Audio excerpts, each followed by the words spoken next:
Hello बच्चों, कैसे हैं आप? आई होप सो सब ठीक ठाक होगा। चलिए क्लास स्टार्ट करेंगे आज की। सो बच्चे अपना लेक्चर 1 स्टार्ट करते हैं आज। और इंट्रोडक्शन में मैंने आपको बताया था कि हम जो अपना सिलेबस स्टार्ट करेंगे वो स्टार्ट करेंगे किससे? अकाउंटिंग स्टैंडर्ड से। अकाउंटिंग स्टैंडर्ड्स कितने को इम्पॉर्टेंट है ये तो हमने अपने इंट्रोडक्टरी क्लासेस में ही चर्चा कर ली थी। काफ़ी ज़्यादा इम्पॉर्टेंट है अकाउंटिंग स्टैंडर्ड्स हमारे लिए, है ना। चलिए जी, आज हम स्टार्ट करेंगे फॉर्मली अपनी क्लासेस। पिछला लेक्चर तो पूरे का पूरा इंट्रोडक्शन का था। फॉर्मली आज से हम अपनी क्लासेस स्टार्ट कर रहे हैं। आइए बच्चे, अभी आपने कुछ नहीं लिखना, सब कुछ मैं आपको अपने आप लिखवाऊंगा। सिर्फ मेरी बातों को ध्यान से सुनते चले जाना है और आपको पूरी की पूरी बातें समझ में आ जाएंगी, ठीक है। द फर्स्ट क्वेश्चन अराइजेस कि सर ये अकाउंटिंग स्टैंडर्ड्स क्या होते हैं? सर हमने इतनी अकाउंटिंग पढ़ ली, 11th में पढ़ी, 12th में पढ़ी, फाउंडेशन में पढ़ ली, और जो डायरेक्ट एंट्री रूट से आते हैं उन्होंने तो 5 साल बीकॉम फाइनल तक अकाउंटिंग पढ़ ली। सर हमें तो कभी अकाउंटिंग स्टैंडर्ड्स पढ़ाए नहीं गए और आप अपने सिलेबस की स्टार्टिंग ही अकाउंटिंग स्टैंडर्ड से कर रहे हो। तो सर ये तो बताओ, ये अकाउंटिंग स्टैंडर्ड सर होते क्या हैं? बच्चे देखो, अकाउंटिंग स्टैंडर्ड्स में समझ लो कुछ रूल्स हैं, कुछ प्रिंसिपल्स हैं, कुछ कन्वेंशंस हैं। इन सारे रूल्स और प्रिंसिपल्स और कन्वेंशंस को इकट्ठा करके एक डॉक्यूमेंट बना दिया गया और उस डॉक्यूमेंट का नाम रखा गया क्या? Accounting standards. सर मतलब? बच्चे देखो, जब हम अकाउंटिंग करते हैं बड़ी सारी समस्याएं होती हैं, बड़े सारे प्रोसीजर्स होते हैं, प्रिंसिपल्स होते हैं, रूल्स होते हैं, ट्रीटमेंट्स होते हैं, पॉलिसीज होती हैं। अकाउंटिंग स्टैंडर्ड्स में उन सब चीजों को स्टैंडर्डाइज्ड करके दे दिया गया। स्टैंडर्डाइज्ड मतलब एक तरीका लिख दिया गया। जैसे मैं आपको सिंपल एग्जांपल देता हूं। आपको पता है फिक्स्ड एसेट्स के ऊपर क्या लगाई जाती है? डेप्रिसिएशन लगाई जाती है। ये तो हो गया प्रिंसिपल। अब ये डेप्रिसिएशन कैसे लगाई जाएगी ये आपको बताएंगे कौन? Accounting standards. सर हम तो 11th क्लास से डेप्रिसिएशन लगाते आ रहे हैं। हाँ, तो आप एएस के अकॉर्डिंगली ही पढ़ रहे हैं, पर एग्जैक्टली रूल क्या है आपको नहीं पता। अब आप चार्टर्ड अकाउंटेंसी में आ गए हैं, कल को आपने ऑडिटिंग करने जाना है, प्रैक्टिकल आपको बुक्स ऑफ अकाउंट्स ऑडिट करने हैं, चेक करने हैं। बच्चे प्रैक्टिकली जो बुक्स ऑफ अकाउंट्स बनाए जाते हैं वो as per the accounting standards बनाए जाते हैं। हालांकि मैं बताऊंगा कि कौन कौन एएस लगाता है और कौन कौन एएस नहीं लगाता है। प्रैक्टिकली जो बुक्स ऑफ अकाउंट्स बनाए जाते हैं वो as per the accounting standards बनाए जाते हैं। तो समझो, अगर हमें अकाउंटिंग स्टैंडर्ड्स ही नहीं पता तो हम प्रैक्टिकल अकाउंटिंग नहीं कर सकते। सवाल हम जितने मर्जी करते रहें, हमसे कोई फर्क नहीं पड़ने वाला, बिकॉज प्रैक्टिकली जितने बुक्स ऑफ अकाउंट्स बनते हैं, most of the books of accounts किसके अकॉर्डिंगली बनते हैं? अकाउंटिंग स्टैंडर्ड्स के अकॉर्डिंगली बनते हैं। जैसे एक और सरल एग्जांपल देता हूं। आप सबने किसी ना किसी लेवल पे कैश फ्लो स्टेटमेंट नाम का एक चैप्टर किया होगा। सबने किया होता है, किसी ना किसी लेवल पे आपने कैश फ्लो स्टेटमेंट नाम का एक चैप्टर किया होगा। अब ये कैश फ्लो स्टेटमेंट कैसे बनाया जाता है ये हमें बताता है अकाउंटिंग स्टैंडर्ड नंबर 3। अगर अकाउंटिंग स्टैंडर्ड 3 ना हो तो जानते हो, हर कंपनी, हर एंटिटी अलग अलग तरीके से कैश फ्लो बनाना शुरू कर देगी और बुक्स ऑफ अकाउंट्स रीड करने वाले को समझ ही नहीं आएगा। देखो किस तरह से प्रोसीजर को स्टैंडर्डाइज्ड कर दिया गया कि जिसको भी कैश फ्लो बनाना है उसको ऐसे बनाना है कैश फ्लो स्टेटमेंट। क्योंकि बात फिर वही है कि अगर अलग अलग तरीके से बनाएंगे तो रीड करने वाला कभी समझ ही नहीं पाएगा। अब मुझे पता है ये कैश फ्लो स्टेटमेंट है, हमने पढ़ लिया। अब मैं प्रैक्टिकली किसी का भी कैश फ्लो स्टेटमेंट देखूंगा तो क्या वो कैश फ्लो स्टेटमेंट AS3 के अकॉर्डिंगली बना होगा? यस, बिल्कुल बना होगा। Accounting standards gives you the principles, rules, conventions, तरीके बताता है कि किस किस तरीके से बुक्स ऑफ अकाउंट्स बनाए जाते हैं। इसको ऐसे समझ लो कि बुक्स ऑफ अकाउंट्स बनाने में बहुत सारी दिक्कतें आती हैं। उन दिक्कतों के सॉल्यूशन, उन दिक्कतों का हल कहां लिखा हुआ है? अकाउंटिंग स्टैंडर्ड्स के अंदर लिखा हुआ है। सो मतलब प्रैक्टिकली जो बुक्स ऑफ अकाउंट्स बनती हैं, such books of accounts are prepared as per the accounting standards only. वो बुक्स ऑफ अकाउंट्स को अकाउंटिंग स्टैंडर्ड्स के अकॉर्डिंगली ही बनाया जाता है।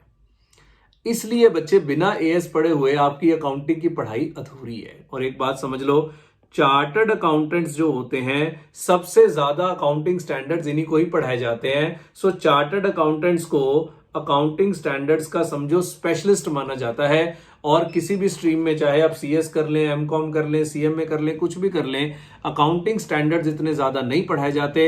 सबसे ज्यादा अकाउंटिंग स्टैंडर्ड चार्टर्ड अकाउंटेंट्स को ही पढ़ाए जाते हैं। सो ये आपका कोर एरिया है।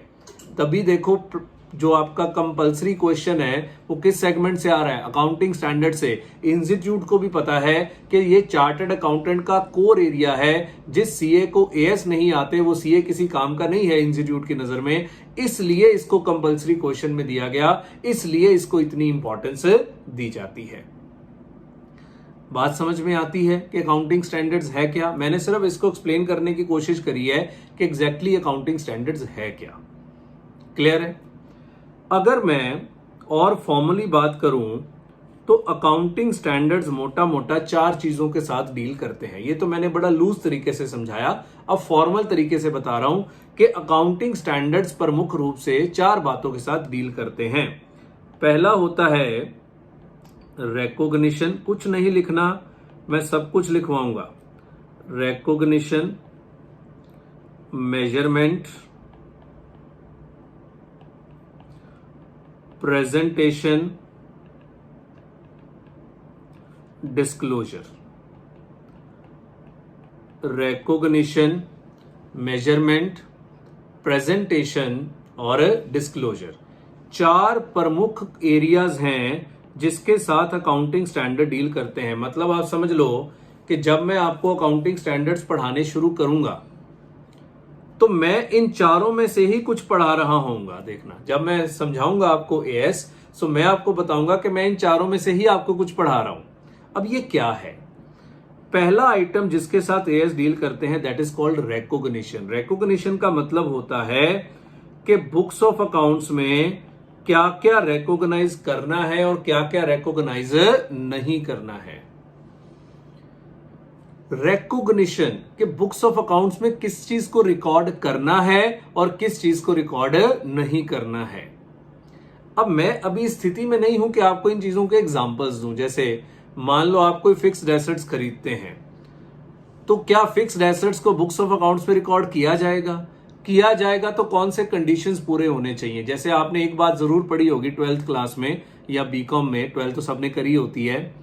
मैडम बोलते थे सेल्फ जेनरेटेड गुडविल जो है वो बुक्स में नहीं आती। आपको 12th क्लास में पार्टनरशिप में पढ़ाया जाता था कि सेल्फ जनरेटेड गुडविल जो है वो बुक्स ऑफ अकाउंट्स में रिकॉर्ड नहीं करी जाती। कभी किसी ने मैडम से हाथ खड़ा करके पूछा क्यों नहीं करी जाती? दैट इज बिकॉज AS 26 मना करता है। ये मैं आपको बता रहा हूं। दिस इज कॉल्ड रिकॉग्निशन कि AS 26 में रिकॉग्नाइज करने का एक क्राइटेरिया है और सेल्फ जनरेटेड गुडविल उस क्राइटेरिया को पूरा नहीं करती, इसलिए हम वो सेल्फ जनरेटेड गुडविल को रिकॉर्ड नहीं करते। अब यही फर्क है पढ़ाई में। मैडम ने पढ़ा दिया इसको रिकॉग्नाइज नहीं करना, हम आपको यह भी बताएंगे कि इसको रिकॉग्नाइज क्यों नहीं करना, क्या कारण है, क्या बिगाड़ा है आपका सेल्फ जनरेटेड गुडविल ने। सो रिकॉग्निशन का मतलब होता है क्या क्या बुक्स ऑफ अकाउंट्स में रिकॉर्ड करना है और क्या क्या बुक्स ऑफ अकाउंट्स में रिकॉर्ड नहीं करना है। दूसरा होता है बच्चे मेजरमेंट।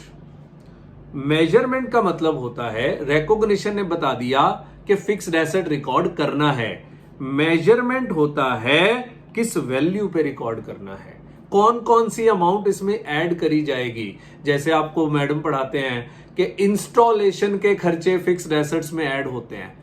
क्यों होते हैं भाई? इसका कारण बताएंगे आपको। This is called measurement criteria. Measurement criteria सबने किया हुआ है ना कि अगर आपने मशीन खरीदी, उसकी इंस्टॉलेशन पे खर्चा किया, तो मैम कहते थे इसको फिक्स्ड एसेट्स में ऐड कर दीजिए। क्यों ऐड कर दीजिए? बिकॉज अकाउंटिंग स्टैंडर्ड 10 का मेजरमेंट क्राइटेरिया पूरा हो रहा है। अभी मैं ऐसे बोल रहा हूं अकाउंटिंग स्टैंडर्ड 10, अभी आपको नहीं ये पता, ये सब बातें हम बाद में डिस्कस करने वाले हैं। सो मेजरमेंट का मतलब है कि रिकॉग्निशन ने तो बता दिया कि ये आइटम को बुक्स ऑफ अकाउंट्स में रिकॉर्ड करना है, मेजरमेंट का मतलब है किस वैल्यू पे रिकॉर्ड करना है। जैसे आप बड़े सारे प्रोविजन सीख के आए हो, provision for doubtful debts.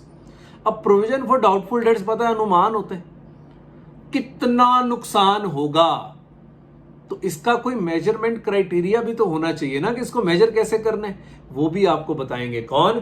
Accounting standards. तो सबसे पहले रिकॉग्निशन, क्या क्या बुक्स में रिकॉर्ड करना है, दूसरा मेजरमेंट, किस वैल्यू पे रिकॉर्ड करना है, तीसरा होता है प्रेजेंटेशन। प्रेजेंटेशन होता है कैसे रिकॉर्ड करना है। सर कैसे मतलब? इसको करंट एसेट दिखाना है, नॉन करंट एसेट दिखाना है, लाइबिलिटी है तो क्या करंट लाइबिलिटी है या नॉन करंट लाइबिलिटी है, बुक्स ऑफ अकाउंट्स में इसको प्रेजेंट कैसे किया जाएगा, बुक्स ऑफ अकाउंट्स में इसको प्रेजेंट कैसे किया जाएगा। फिक्स्ड एसेट लिखना है, मान लो 1 लाख का लिखना है, कहां लिखना है? करंट एसेट में लिखना है, नॉन करंट एसेट में लिखना है। This is called presentation. ये प्रेजेंटेशन के साथ भी कौन डील करता है? Accounting standards. मन में एक सवाल आएगा, सर इतने सारे आइटम होते हैं अकाउंटिंग में, क्या सब आइटम्स के ऊपर एएस बने होते हैं? तो इसका जवाब थोड़ी देर में मैं दूंगा कि क्या सब आइटम्स के ऊपर होते हैं। The answer is no. हाँ, जितने भी मटेरियल आइटम्स होते हैं उन सब के ऊपर एएस होते हैं। बाकी मैं अभी थोड़ी देर में इस सवाल के ऊपर आऊंगा, ठीक है। सो 3 क्राइटेरिया समझ में आ गए। पहला, क्या क्या बुक्स में रिकॉर्ड करना है, रिकॉग्निशन। दूसरा, किस वैल्यू पे रिकॉर्ड करना है, मेजरमेंट। तीसरा, कैसे रिकॉर्ड करना है, बुक्स में कैसे दिखाना है, प्रेजेंटेशन। और चौथे होते हैं बच्चे disclosures. Now what is disclosures? अगर आपने सुना हो, शायद सुना हो, नहीं तो मैं बताता हूं। प्रैक्टिकली जब फाइनेंशियल स्टेटमेंट्स बनाए जाते हैं, फाइनेंशियल स्टेटमेंट मतलब पीएल और बैलेंस शीट, तो पीएल और बैलेंस शीट की डिटेल देनी पड़ती है। जैसे बैलेंस शीट में दिख गया जी फिक्स्ड एसेट्स है 1 लाख, बस उस फिक्स्ड एसेट में है क्या? बिल्डिंग है, प्लांट है, मशीनरी है, क्या है? ये डिस्क्लोजर कहां दिए जाते हैं? नोट्स टू अकाउंट्स के अंदर ये डिस्क्लोजर दिए जाते हैं। बच्चे पीएल तो 1 पेज का होता है, बैलेंस शीट मैक्सिमम 2 पेज की होती है, but notes to accounts run through many many pages. Because उस पीएल और बैलेंस शीट को पढ़ के कुछ नहीं समझ में आएगा। उस पीएल और बैलेंस शीट की डिटेल देने के लिए बनाए जाते हैं क्या? Notes to accounts. और किसी पर्टिकुलर आइटम के रिगार्डिंग नोट्स टू अकाउंट्स में क्या क्या डिस्क्लोजर देने हैं, ये भी बताएगा कौन? Accounting standards. मतलब नोट्स टू अकाउंट्स में क्या क्या दिखाना है, फिक्स्ड एसेट्स के रिगार्डिंग क्या क्या डिस्क्लोज करना है, इन्वेंट्री के रिगार्डिंग क्या क्या डिस्क्लोज करना है, लाइबिलिटीज के रिगार्डिंग क्या क्या डिस्क्लोज करना है। और ये डिस्क्लोजर रिक्वायरमेंट्स किसको ध्यान में रख के बनाए जाते हैं? यूजर्स ऑफ फाइनेंशियल स्टेटमेंट्स को। कि जैसे मैं एक इन्वेस्टर हूं, मुझे रिलायंस के शेयर में पैसा इन्वेस्ट करना है, सो पीएल और बैलेंस शीट देख के तो मोटा मोटा ही समझ में आएगा। डिटेल को समझने के लिए मुझे किसको रेफर करना पड़ेगा? नोट्स टू अकाउंट्स को रेफर करना पड़ेगा। और इन्हीं नोट्स टू अकाउंट्स में सारे के सारे क्या दिए जाते हैं? डिस्क्लोजर्स भी दिए जाते हैं। यू विल फाइंड, मैं जितने भी एएस आपको पढ़ाऊंगा, 8 अकाउंटिंग स्टैंडर्ड है हमारे सिलेबस में, जितने भी अकाउंटिंग स्टैंडर्ड्स आपको पढ़ाऊंगा, यू विल फाइंड के सबके लास्ट में क्या मिलेगा आपको? डिस्क्लोजर्स। कि रिकॉग्निशन, मेजरमेंट, प्रेजेंटेशन, ये तो पूरा एएस हो गया, पर इन तीनों आइटम के रिगार्डिंग क्या क्या डिस्क्लोजर्स देने हैं, ये हम सबसे लास्ट में उस अकाउंटिंग स्टैंडर्ड में आपको पढ़ाया करेंगे। हर एएस का अंत होगा किसके साथ? डिस्क्लोजर्स के साथ। और डिस्क्लोजर का मतलब मैंने समझा दिया कि इन पर्टिकुलर आइटम्स के रिगार्डिंग हमें नोट्स टू अकाउंट्स में कौन कौन सी बातों का डिस्क्लोजर देना है। सो आप समझ लीजिए, कोई भी अकाउंटिंग स्टैंडर्ड हम पढ़ेंगे तो वो 4 ही बातों से डील कर रहा होगा: रिकॉग्निशन, मेजरमेंट, प्रेजेंटेशन और डिस्क्लोजर्स। समझ आ गई बात? क्लियर है? और एक पेपर में तो यही आ गया था, what are the key areas with which accounting standards deal.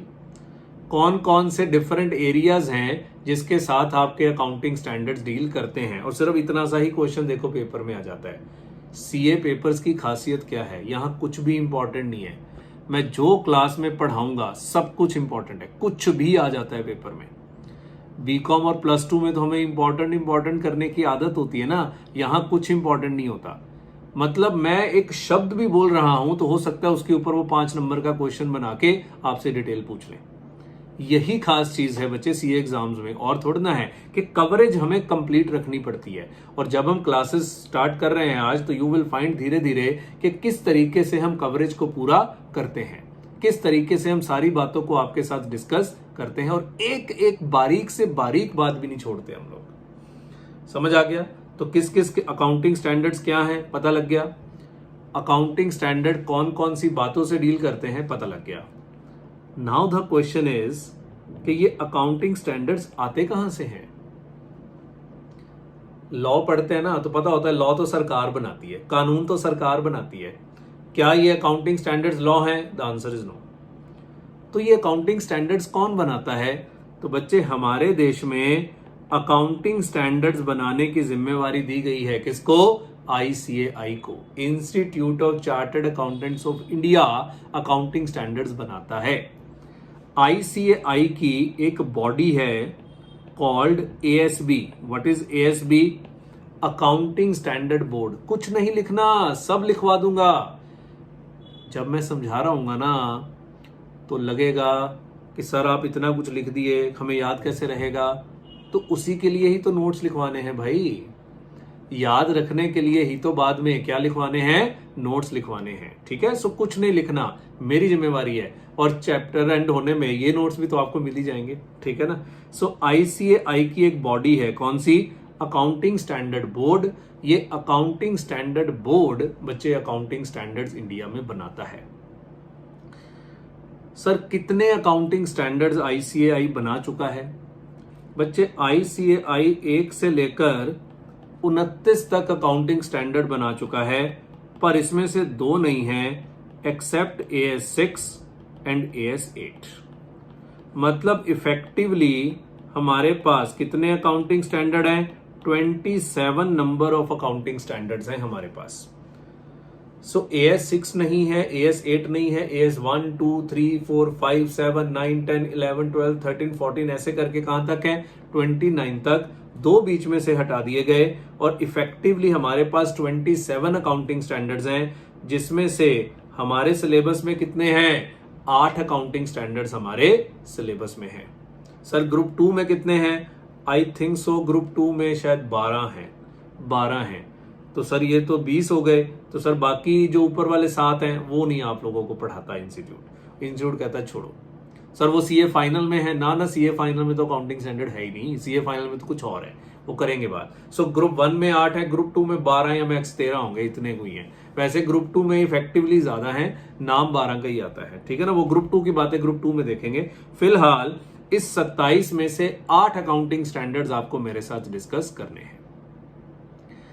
Clear हो गई बात? समझ आ गया? तो अब पता लग गया कि CA इंस्टीट्यूट क्यों इतना महत्व देते हैं, क्यों चार्टर्ड अकाउंटेंट को अकाउंटिंग स्टैंडर्ड्स पढ़ाए जाते हैं। बिकॉज CA इंस्टीट्यूट ही तो उसका जन्मदाता है, CA इंस्टीट्यूट को ही तो अकाउंटिंग स्टैंडर्ड्स बनाने का जिम्मा दिया गया है। अच्छा सर थोड़ा सा ये बताओ, CA इंस्टीट्यूट अकाउंटिंग स्टैंडर्ड कैसे बनाता है? सबसे पहले CA इंस्टीट्यूट ये रिसर्च करता है कि कौन से एरिया में अकाउंटिंग स्टैंडर्ड की जरूरत है ना, कौन से एरिया में हमें अकाउंटिंग स्टैंडर्ड चाहिए। फिर CA इंस्टीट्यूट उसका एक ड्राफ्ट निकालता है, एक्सपोजर ड्राफ्ट बोलते हैं। ड्राफ्ट मतलब कच्चा अकाउंटिंग स्टैंडर्ड निकालता है। फिर जो भी चार्टर्ड अकाउंटेंट्स होते हैं उनसे उसके ऊपर कमेंट्स मांगे जाते हैं कि हमने ये अकाउंटिंग स्टैंडर्ड निकाला है तो प्लीज आप इसके ऊपर कमेंट्स दीजिए कि इसमें कुछ सुधार तो नहीं करना। तो उसके बाद इसको फाइनल कर दिया जाता है और इसकी एक इफेक्टिव डेट निकाल दी जाती है कि इस डेट से ये अकाउंटिंग स्टैंडर्ड जो है वो एप्लीकेबल हो जाएगा। हालांकि फालतू बात है कि प्रोसेस क्या है अकाउंटिंग स्टैंडर्ड बनाने का, बट स्टिल पता होना चाहिए।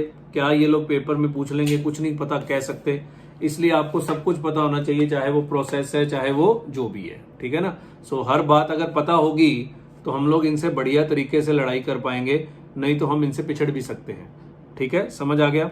सो चार्टर्ड अकाउंटेंट्स के लिए एएस बहुत ज्यादा इंपॉर्टेंट है। क्यों इंपॉर्टेंट है आपको समझ में आ चुका है, क्लियर होगी बात। सो आइए पहले यहां तक की बातों को एक बार लिख लेते हैं, तो इसके बाद मैं बच्चे आपको सिखाऊंगा। अच्छा एक और बात, मन में सवाल आएगा, सर ये AS6 और AS8 कहाँ गए? क्या इंस्टीट्यूट गिनती भूल गया था, काउंटिंग भूल गया था इंस्टीट्यूट, जो AS6 और AS8 इन्होंने स्किप कर दिए? नहीं बच्चे, स्किप नहीं किए, एक्चुअली में AS8 पहले होता था। इंस्टीट्यूट ने क्या किया, एक नया AS निकाला 26 और AS8 को इसी 26 में इंक्लूड कर दिया। सिमिलरली AS6 भी पहले होता था, 2017-18 तक AS6 ही पढ़ाते थे हम, AS6 भी पहले होता था। इंस्टीट्यूट ने AS6 को मर्ज कर दिया AS10 के साथ। तो एक्चुअली समझ लो इनका पुनर्जन्म हुआ है, इनका पुनर्जन्म हुआ है। AS6 को मिला दिया गया किसके साथ, AS10 के साथ, और AS10 पूरे का पूरा रिवाइज करके नया बनाया गया। अब इंस्टीट्यूट कहता था नया तो बना ही रहे हैं, तो क्यों ना हम पिछले वाले को भी इसके साथ मर्ज कर दें। एक्चुअली कारण है मर्ज करने का, वो तो जब मैं AS10 आपको पढ़ाऊंगा, अपने कोर्स में है AS10, सो AS10 आपको पढ़ाऊंगा तो आपको वो कारण समझ में आ जाएगा कि मर्ज करने का एग्जैक्टली कारण क्या था, ठीक है। सो AS6 को मर्ज किया गया AS10 के साथ, और AS8 को मर्ज कर दिया गया किसके साथ, AS26 के साथ। क्लियर हो गई बात, समझ आ गया। सो यही कारण है कि इफेक्टिवली 27 अकाउंटिंग स्टैंडर्ड्स आपको दिखते हैं, क्लियर।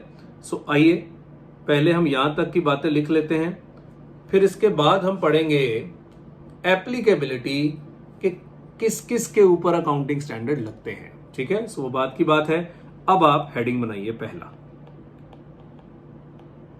लिखिए जी, introduction to accounting standards. Introduction to accounting standards, और मजे की बात है पहले ही टॉपिक में अमेंडमेंट है, मतलब दिसंबर 21 और मई 22 में इस टॉपिक में पहले टॉपिक में ही अमेंडमेंट आ गई है। मई 22 के लिए वो अमेंडमेंट है। सो ये सिमिलर टॉपिक नहीं है जो हम दिसंबर 21 के लिए पढ़ाए हैं, ये नया टॉपिक होगा। कुछ कुछ चीजें इसमें बदली हैं, सारी तो नहीं बदली होती, कहाँ चेंजेस है वो भी बताऊंगा, पर आपके लिए रेलेवेंट नहीं है, बट स्टिल इस टॉपिक में अमेंडमेंट आई है, ठीक है। Introduction to accounting standards. बच्चे देखो, मैं सीधा थोड़ा आपको AS1 पढ़ाना शुरू कर दूंगा, आपको पता ही नहीं है अकाउंटिंग स्टैंडर्ड क्या है, कौन बनाता है, कौन लगाता है। जब तक ये सारी बातें समझ में नहीं आती तब तक हम सीधा अकाउंटिंग स्टैंडर्ड शुरू नहीं कर सकते, ठीक है। लिखिए जी, point number 1, accounting standards are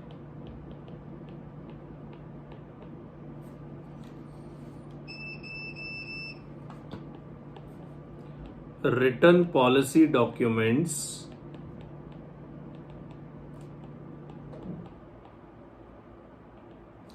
issued by ICAI। So I hope so आपको मेरी हैंड राइटिंग जो है वो अच्छे से समझ में आ रही है, ठीक है ना। तो इस तरीके से लिख के नोट्स लिखवाएंगे आपको सारे, ये नहीं कि मैं डिक्टेट करूंगा और आप लिखेंगे, हर चीज आपके सामने मैं लिखूंगा।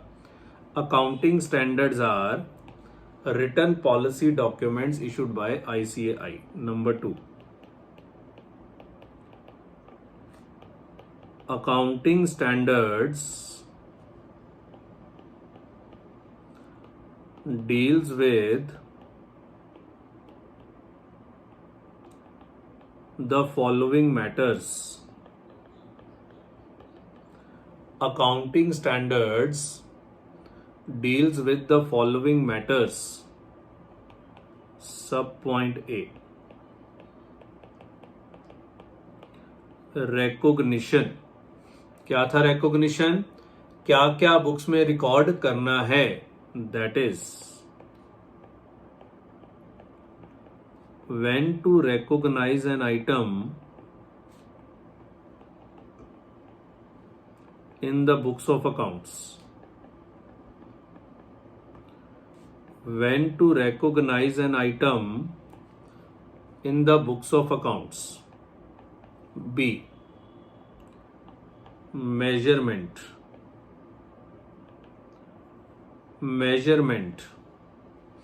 मेजरमेंट क्या था? किस वैल्यू पे रिकॉर्ड करना है, that is at what value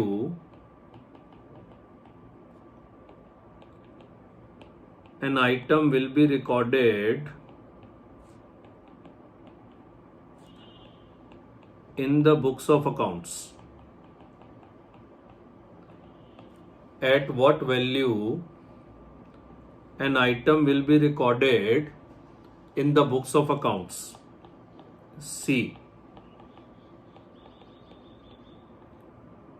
Presentation. Presentation क्या होता है? कैसे रिकॉर्ड करना है ना? That is how the particular item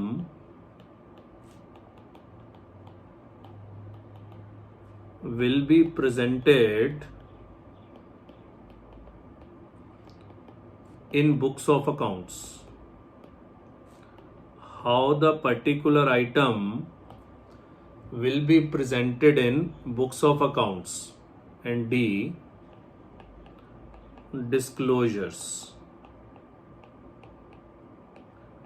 disclosures मतलब इस आइटम के रिगार्डिंग नोट्स टू अकाउंट्स में क्या क्या डिस्क्लोज करना है, that is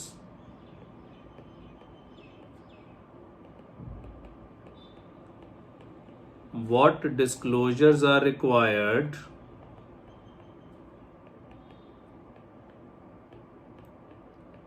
in respect of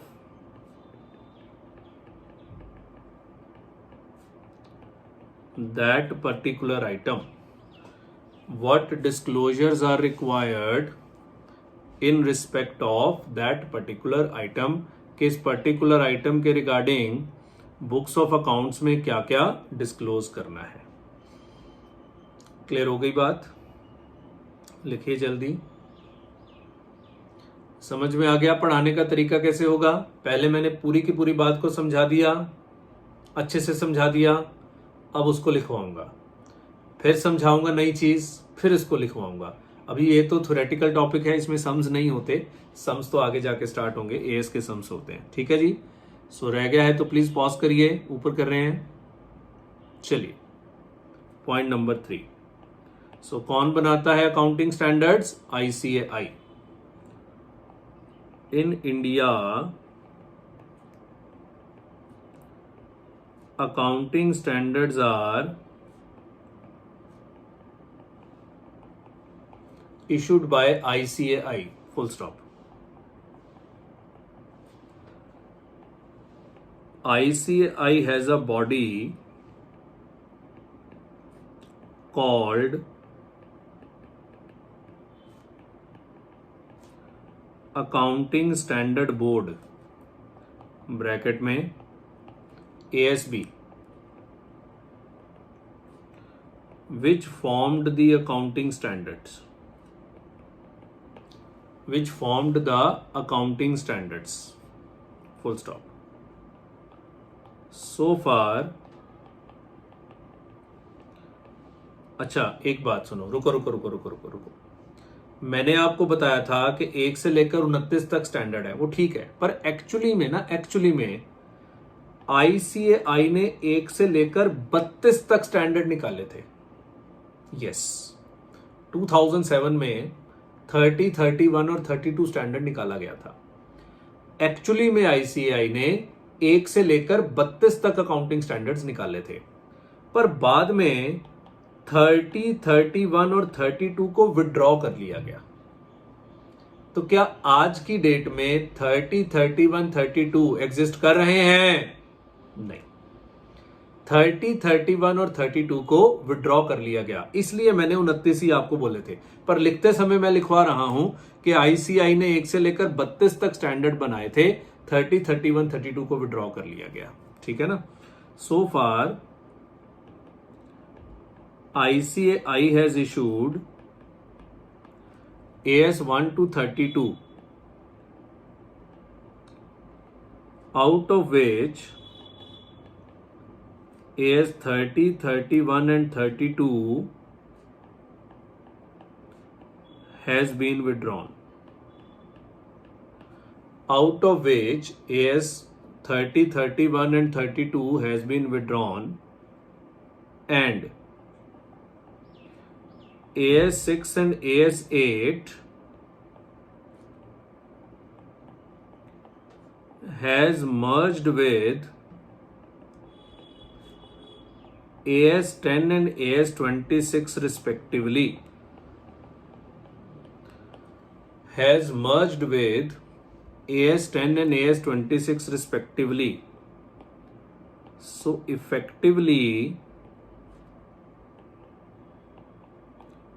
there are 27 accounting standards. So effectively there are 27 accounting standards.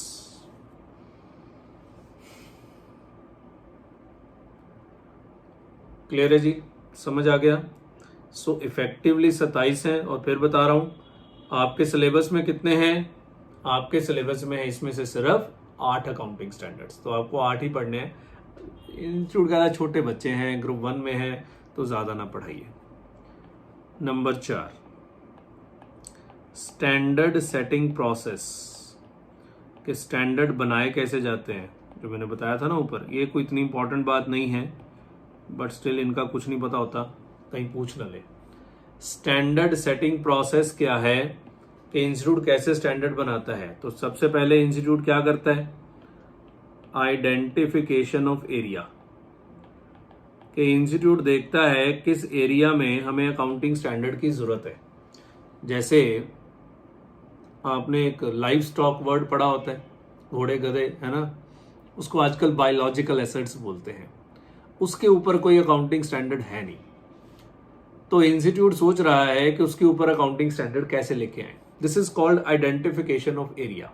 बच्चे देखो, सारे अकाउंटिंग स्टैंडर्ड्स इकट्ठे नहीं बन गए थे। ये तो 93 में पहला अकाउंटिंग स्टैंडर्ड आया था।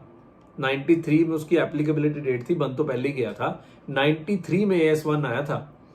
फिर धीरे धीरे धीरे धीरे करते करते करते करते ये लोग 32 तक पहुंच गए।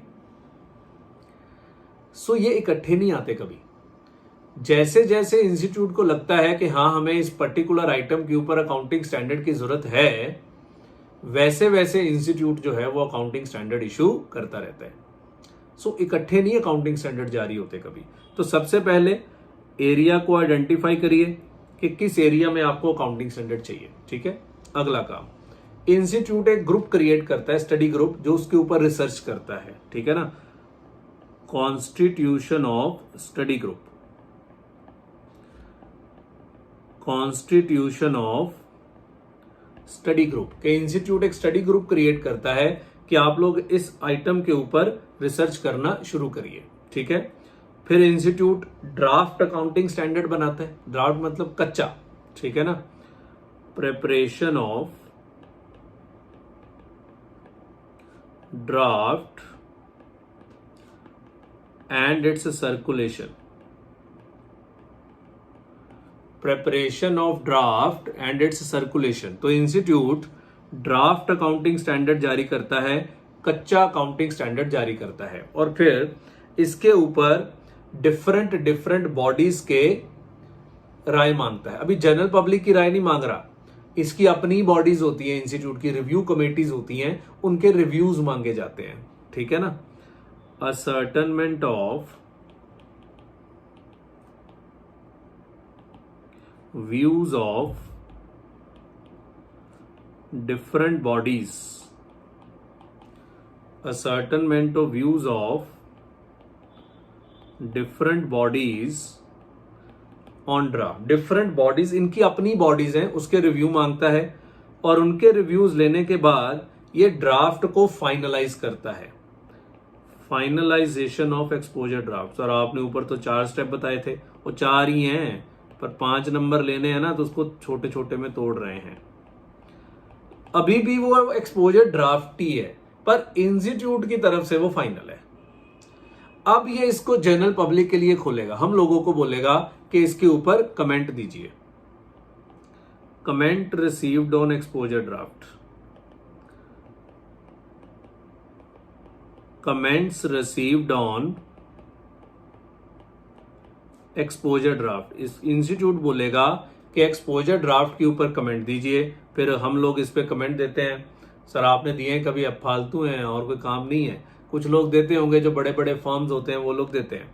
फिर उसके बाद हो सकता है ड्राफ्ट में कुछ चेंज करे institute, modifications in the draft, comments के बेसिस पे ड्राफ्ट में कुछ मॉडिफिकेशंस करे जाएंगे अगर इंस्टीट्यूट की मर्जी है तो, और फाइनली एएस बन के तैयार है और इशू ऑफ अकाउंटिंग स्टैंडर्ड, और उसकी इफेक्टिव डेट डिक्लेयर कर दी जाएगी कि इस डेट से ये अकाउंटिंग स्टैंडर्ड प्रैक्टिकली अप्लाई होना शुरू हो जाएगा। क्लियर हो गई बात? सो ये एक प्रोसेस है, ये सिर्फ मैंने इसलिए लिखवाया है कि अगर 5 नंबर में आपसे पूछा जाता है कि स्टैंडर्ड सेटिंग की प्रोसेस क्या है तो आपको समझ में आना चाहिए। सो अगर नहीं लिखा है तो प्लीज इसको आराम से लिख लीजिएगा, लिखिए जल्दी।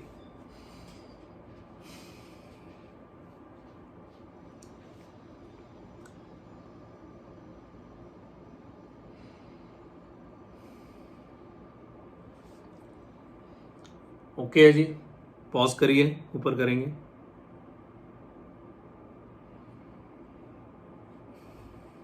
चलिए, सो आराम से बच्चे इसको पॉज करके आप लिख लीजिएगा। क्लियर है? सो ये हो गई जी इंट्रोडक्शन की बातें कि एग्जैक्टली अकाउंटिंग स्टैंडर्ड्स होते क्या हैं, और यहां तक की बातें हमने पहले समझ भी ली हुई थी। आइए अब अगली बात करते हैं। तो यहां तक हमने लिखवा दिया, इसी तरीके से हमारा कार्यक्रम चलेगा, हम समझते जाएंगे लिखते जाएंगे, समझते जाएंगे लिखते जाएंगे, फिर सम्स के ऊपर टूट पड़ेंगे। अभी ये पहला टॉपिक तो थ्योरेटिकल है, इसके ऊपर सम्स नहीं होते। चलिए जी, अगली बात, अब लिखना नहीं है, ठीक है। अब हम बच्चे बात करेंगे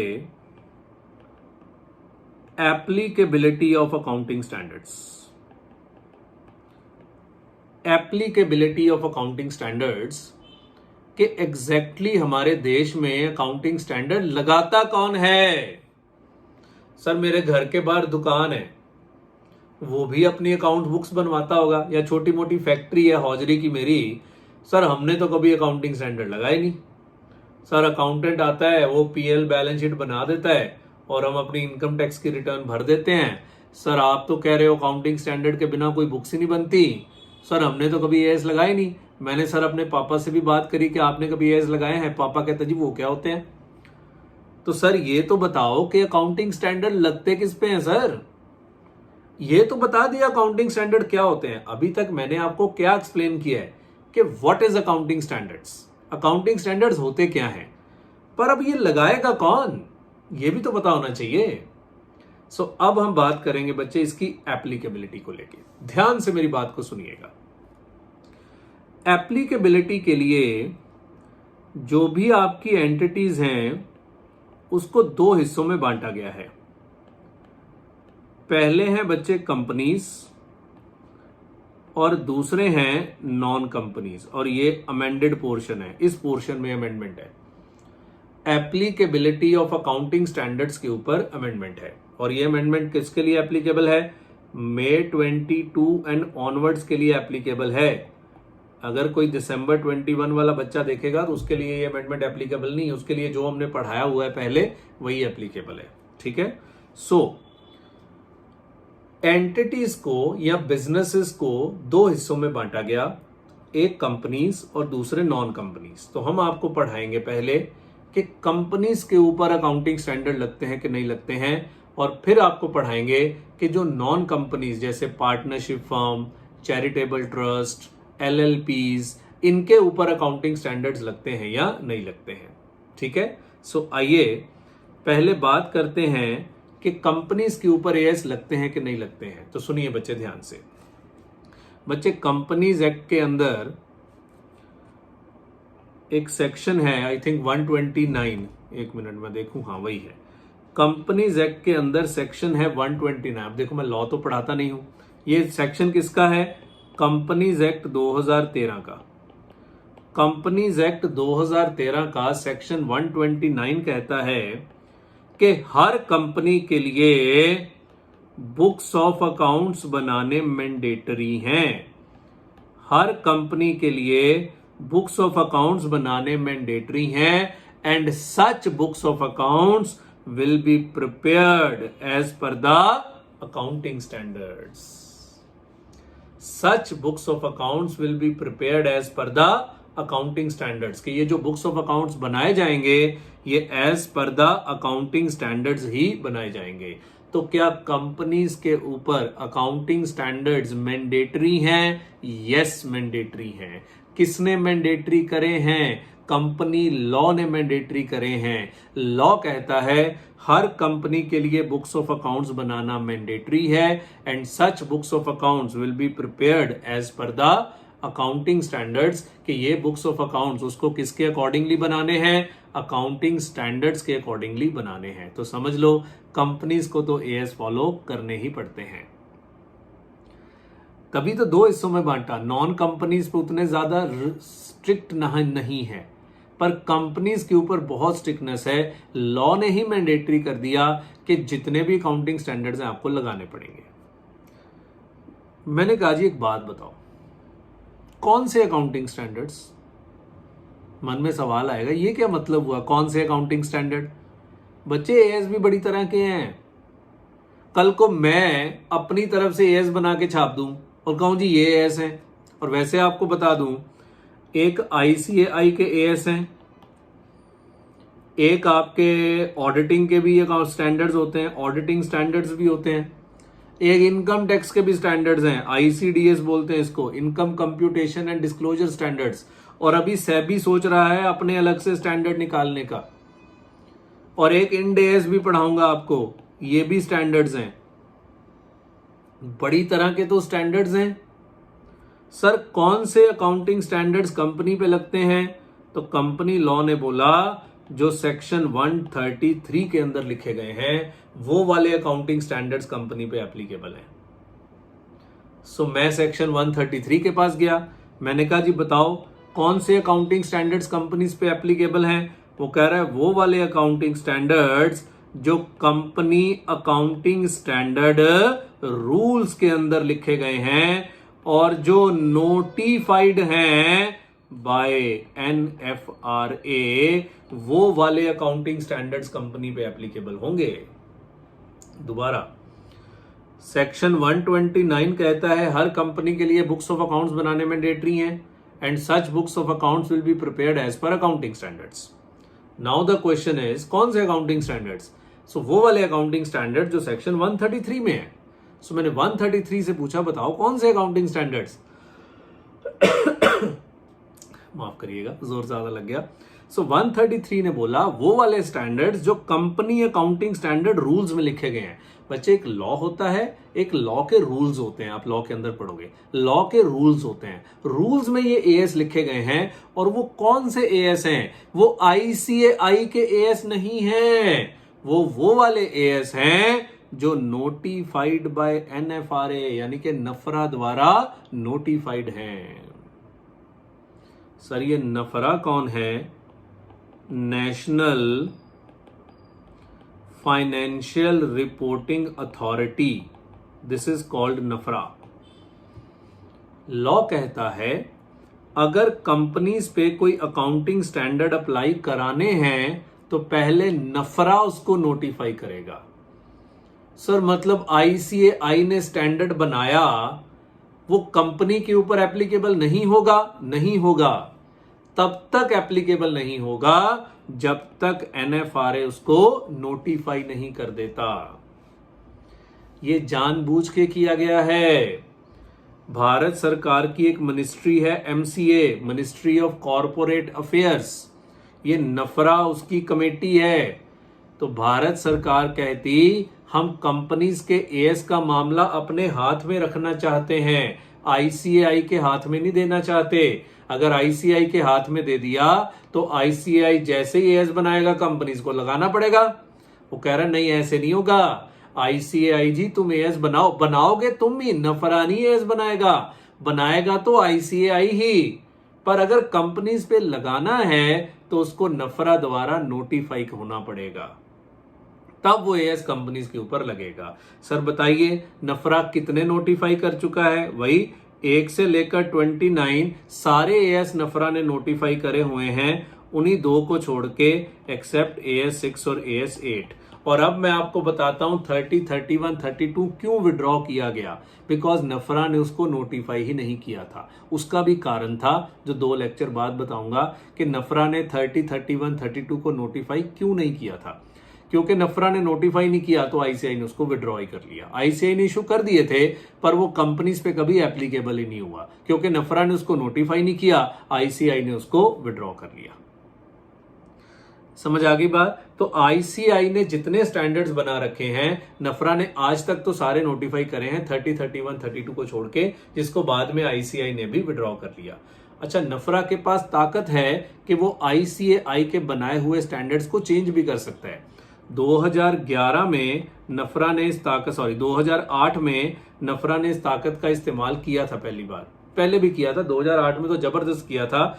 एएस 11 के अंदर अमेंडमेंट कर दी थी, नफरा नहीं था तब, ये नकास था, तब नफरा नहीं होता था, तब नकास था, national advisory committee on accounting standard.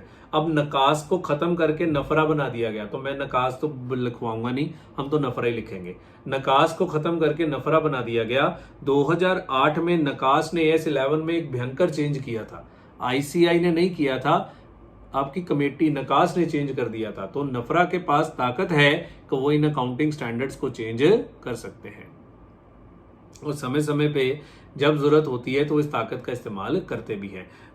अभी बाद में अगर नफरा चेंज करता है तो बाद में आईसीआई भी उसको अडॉप्ट कर लेता है, सो अल्टीमेटली डिफरेंस नहीं रहता, पर नफरा के पास ये ताकत है कि वो अपनी तरफ से भी इन अकाउंटिंग स्टैंडर्ड्स में कोई चेंज कर सकता है। वो चेंज आपको पढ़ाऊंगा जब मैं एएस 11 आपको सिखाऊंगा कि नकास ने क्या पावर का इस्तेमाल करके ये चेंज किया गया था।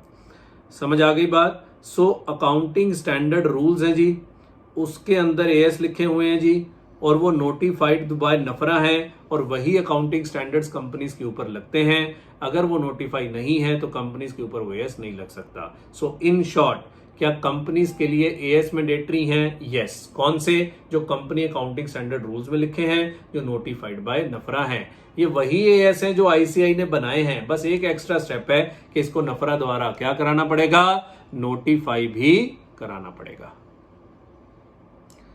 क्लियर हो गई बात? एक छोटी सी बात मैं और बताता हूं आपको बच्चे, प्रैक्टिकली जो कंपनीज है ना, वो 2 तरह के बुक्स ऑफ अकाउंट्स बनाते हैं। ये बड़ी पसंद आएगी आपको ये बात, और बड़े सारे कंफ्यूजन जो हैं वो दूर हो जाते हैं ये बात को समझ के। कंपनीज जो हैं वो 2 तरह के बुक्स ऑफ अकाउंट्स बनाते हैं। एक बनाते हैं अकाउंटिंग स्टैंडर्ड के पॉइंट ऑफ व्यू से, और दूसरे बनाते हैं टैक्सेशन के पॉइंट ऑफ व्यू से। हैं, टैक्स के रूल्स अलग हैं, बिल्कुल अलग हैं, और टैक्स के तो अपने स्टैंडर्ड्स हैं, ICDS, income computation and disclosure standards. Tax नहीं हमारे एएस को मानता बच्चे। अकाउंटिंग स्टैंडर्ड्स का प्राइम ऑब्जेक्टिव होता है कि ट्रू एंड फेयर व्यू निकल के आना चाहिए, सच्चाई सामने आनी चाहिए, जबकि टैक्स वालों का ऑब्जेक्टिव होता है कि टैक्स सही निकलना चाहिए। उनको ट्रू एंड फेयर व्यू से कोई मतलब नहीं है। टैक्स वाले नहीं मानते आपके अकाउंटिंग स्टैंडर्ड, तो समझ लो जो profit as per accounting standard निकला है, टैक्स उस पर नहीं लगता, टैक्स किसी और प्रॉफिट पे लगता है। ये आप लॉ में पढ़ोगे, सॉरी टैक्स में पढ़ोगे, टैक्स के अंदर आपको सिखाया जाएगा कि टैक्स किस प्रॉफिट पे लगता है। सो कंपनीज को 2 set of books of accounts बनाने पड़ते हैं, एक टैक्स पॉइंट ऑफ व्यू से, क्यों? क्योंकि इनकम टैक्स रिटर्न फाइल करनी है, सरकार को टैक्स जमा कराना है, तो उसके लिए टैक्स पॉइंट ऑफ व्यू से बुक्स बनते हैं, और दूसरा accounting standard point of view से। और ये कौन कहता है बनाने को? कंपनीज एक्ट कहता है, और कंपनीज एक्ट में इसकी फाइलिंग करी जाती है एमसीए के पास। हर साल ये बुक्स ऑफ अकाउंट्स कहां जमा कराए जाते हैं? एमसीए में जमा कराए जाते हैं। तो एक नॉमिनल फीस खर्च करके आप किसी के भी बुक्स ऑफ अकाउंट्स एमसीए से निकलवा सकते हैं, किसी भी कंपनी के निकलवा सकते हैं, ये पब्लिक डोमेन में होते हैं। समझ में आ गया? सो दो तरह के बुक्स ऑफ अकाउंट्स प्रैक्टिकली बनते हैं। यहां हम आपको कौन से सिखाएंगे, एएस वाले। टैक्स के सिलेबस में आपको टैक्स का प्रॉफिट कैसे निकाला जाता है, टैक्स की बैलेंस शीट कैसे बनाई जाती है, वो सिखाया जाएगा। ओके, समझ में आ गई बात, क्लियर हो गई बात सारी की सारी। सो इन शॉर्ट तो एक ही बात है कि कंपनीज के ऊपर एएस मैंडेटरी है। अगली बात, सर सारी कंपनीज को सारे एएस लगाने पड़ेंगे?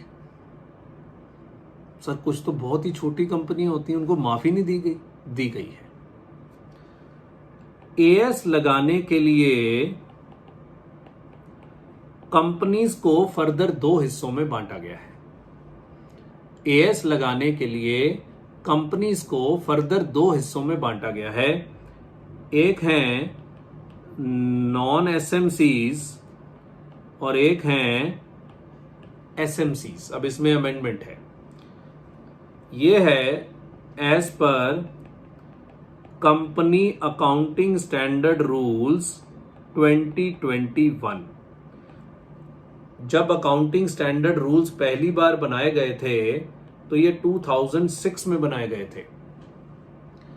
तो इसमें कुछ अमेंडमेंट्स आते रहते हैं। लेटेस्ट अमेंडमेंट है कंपनी अकाउंटिंग स्टैंडर्ड रूल्स 2021। इसके अकॉर्डिंगली हम सारी पढ़ाई करेंगे। ये अमेंडमेंट है जी, ठीक है। मैं फिर कह रहा हूं, जो पहली बार पढ़ रहा है उसके लिए कहा है कि अमेंडमेंट, वो तो पहली बार ही पढ़ रहे हैं, ठीक है ना। एएस लगाने के लिए कंपनीज को दो हिस्सों में बांटा गया, एक एसएमसीज, दूसरे non SMCs. Sir what is SMCs? Small and medium companies. And what is non SMCs? Non small and medium companies. मतलब ये सारे आपके छोटे छोटे कंपनीज हैं और ये आपके बड़े बड़े कंपनीज हैं। ये किसने बांटा है? कंपनी अकाउंटिंग स्टैंडर्ड रूल्स ने बांटा है। कंपनी अकाउंटिंग स्टैंडर्ड रूल्स ने बांटा है, ठीक है, समझ आ गई बात। नाउ द क्वेश्चन अराइजेस, क्यों बांटा है? बच्चे देखो, जो तो नॉन एसएमसीज हैं, बड़े बड़े कंपनीज हैं, बहुत बड़े बड़े कंपनीज हैं, उनको किसी तरह की कोई एग्जम्पशन नहीं है। पूरे 27 के 27 अकाउंटिंग स्टैंडर्ड्स लगाने हैं और दिल से लगाने हैं। किसी तरह की कोई एग्जम्पशन नहीं है। पूरे 27 के 27 अकाउंटिंग स्टैंडर्ड्स लगाने हैं और दिल से लगाने हैं। जबकि जो छोटे छोटे कंपनीज हैं, एसएमसीज हैं, इनको कुछ एग्जम्पशंस दिए गए हैं। जो भी आपके एसएमसीज हैं, इनको कुछ एग्जम्पशंस दिए गए हैं, मतलब छूट दी गई है, माफी दी गई है कि आपको सारे एस लगाने की जरूरत नहीं है। तो यहीं पे पढ़ा देता हूं कौन सी माफी है। तो जो भी आपके एसएमसीज होते हैं, इन एसएमसीज को क्या मिले हुए हैं? एग्जम्पशंस मिले हुए हैं। अब ये एग्जम्पशंस दो तरह के होते हैं। एक होते हैं फुल एग्जम्पशन, एक होते हैं पार्शियल एग्जम्पशंस। दो तरह के एग्जम्पशंस हैं, पहले फुल एग्जम्पशंस, दूसरे partial exemptions. What is full exemption? पूरा एएस ही आप पे नहीं लगेगा, मर्जी से अकाउंटिंग कर लो, पूरा एएस ही आप पे नहीं लगेगा। और दो अकाउंटिंग स्टैंडर्ड्स में फुल एग्जम्पशन है, एक AS3 और दूसरा AS17। AS3 है कैश फ्लो स्टेटमेंट, AS17 है सेगमेंट रिपोर्टिंग, जो आप ग्रुप 2 में पढ़ेंगे। AS17, AS3 हमारे सिलेबस में है कैश फ्लो स्टेटमेंट, AS17 हमारे सिलेबस में नहीं है। AS17 आप ग्रुप 2 में पढ़ेंगे। फुल एग्जम्पशन है कि आपको एएस लगाने की जरूरत ही नहीं है।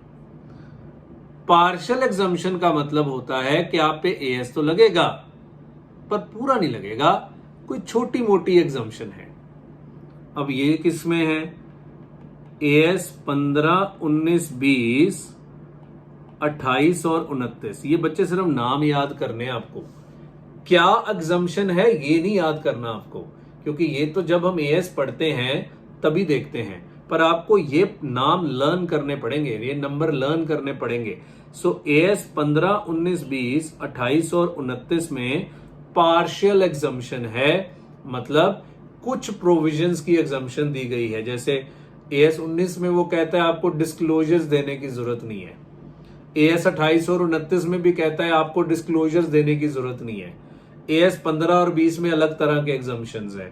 19, 28 और 29 में डिस्क्लोजर के एग्जम्पशंस हैं। सो आपको ये याद नहीं रखना कि एग्जम्पशंस क्या हैं, बट आपको ये पता होना चाहिए CA इंटर ग्रुप 1 में सिर्फ आपको ये नंबर्स पता होने चाहिए कि किस AS में एग्जम्पशन है। तो SMCs को फुल एग्जम्पशन दी गई है AS 3 और AS 17 से, और पार्शियल एग्जम्पशन दी गई है 15, 19, 20, 28 और 29। आंखें बंद करके मेरे साथ बोलिए, लर्न करना है, याद हो जाएगा। 15, 19, 20, 28, 29, 15, 19, 20, 28, 29, 15, 19, 20, 28, 29, 15, 19, 20, 28, 29। हो गया याद? तो रोज सुबह चाय के साथ इसको एक बार लर्न कर लीजिएगा, ठीक है ना। सो कुछ कुछ चीजें लर्न भी करनी पड़ती हैं। क्लियर हो गई बात? सो AS लगाने के लिए कंपनी अकाउंटिंग स्टैंडर्ड रूल्स ने कंपनीज को दो हिस्सों में बांटा है। पहले SMCs, दूसरे non SMCs। SMCs small and medium, छोटा छोटे कंपनीज, नॉन SMCs बड़े बड़े कंपनीज। बड़े बड़े कंपनीज को कोई एग्जम्पशन नहीं है, उनको सारे AS लगाने हैं, दिल से लगाने हैं। जबकि छोटे छोटे कंपनीज को एग्जम्पशंस दिए गए हैं, फुल एग्जम्पशंस और पार्शियल एग्जम्पशंस। फुल एग्जम्पशंस 3 और 17, पार्शियल एग्जम्पशन 15, 19, 20, 28, 29, 15, 19, 20, 28, 29, 15, 19, 20, 28 और 29। मन में सवाल आएगा, सर ये पता कैसे लगेगा कौन सी कंपनी SMC है और कौन सी कंपनी नॉन SMC है? समझ रहे हो ना कि ये पता कैसे लगेगा सर कि कौन सी कंपनी SMC है और कौन सी कंपनी नॉन SMC है? तो इसके लिए 5 कंडीशंस दिए गए हैं। 5 कंडीशंस। अगर इन पांचों में से एक भी कंडीशन पूरी हो जाए तो ये कंपनी नॉन SMC कहलाएगी। मतलब नॉन SMC की परिभाषा दी गई है, 5 कंडीशंस दिए गए हैं। अगर इन पांचों में से एक भी कंडीशन पूरी हो गई तो ये कंपनी नॉन SMC कहलाएगी। हालांकि बच्चे 5 बोलना गलत है, अब इफेक्टिवली 4 ही रह गए हैं। इफेक्टिवली अब 4 ही हैं, क्योंकि 5वां के ऊपर अब इंड AS लगते हैं, वो बाद में हमने चर्चा करनी है। सो मैं बोल दूंगा पांचों की पांचों, पर बता दूंगा कि इफेक्टिवली अब 4 ही हैं, ठीक है। सो ध्यान से मेरी बातों को सुनिएगा। 5 कंडीशंस, पांचों में से एक भी पूरी कर दो तो आप बड़ी कंपनी है। मतलब आप पे क्या लगेंगे? पूरे के पूरे AS लगेंगे। पहला, लिस्टेड कंपनीज और companies in the process of listing. बच्चे ये कंडीशन तो है, पर अब हम इसको हटा देंगे। मैंने बोला ना 4 ही है। क्यों? पहले तो इसका मतलब क्या है?